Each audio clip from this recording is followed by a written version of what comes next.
हाय रे दैया मार डाला रे।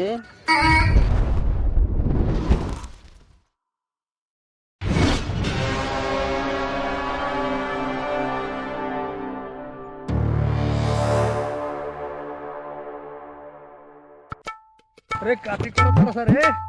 गुड मॉर्निंग मास्टर साहब। बड़े सर बड़े सा का रे पढ़े के बेरी ऊखी में फटकू लगा थोड़ा सा का रे। ए मास्टर साहब चल है ने जवानी के पानी लुटल जाओ। कुछ सोचो तारू का बबी। बात सर हम कहाँ कुछ सोचत हम बॉबी ना बबुआ हई। गजब बेइज्जती है।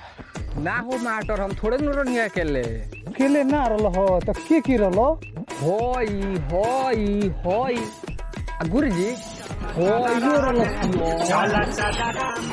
हिंदी में बोलो ना तो डांटा घुसीड़ दे। ठीक बा हाजिरी बोला सरे। पॉल सर कुमार काले बैठ साला बैठ अपाची मिसिर हेदे बानी मास्टर। लौकता रहे दे बाड़ो। साला बड़ी भोड़ुआ मास्टर बा देख ना कहाँ इशारा करत बड़ी साला एकदम भोड़ुआ। रहमत हरामी आइल बनी का रे। आइल बड़े तो शांति से बैठ। सुरेश पिटौर लाड़ पर आइल बड़ा आइल बनी ना। पढ़ लिख के छुची में हवा कसबा तू बैठा चुपचाप रह।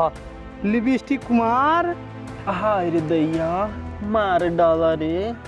बोली सर आइल बानी।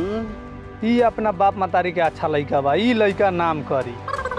सुनो सर आज के विषय ये बा संडे मंडे पढ़ेगा बा।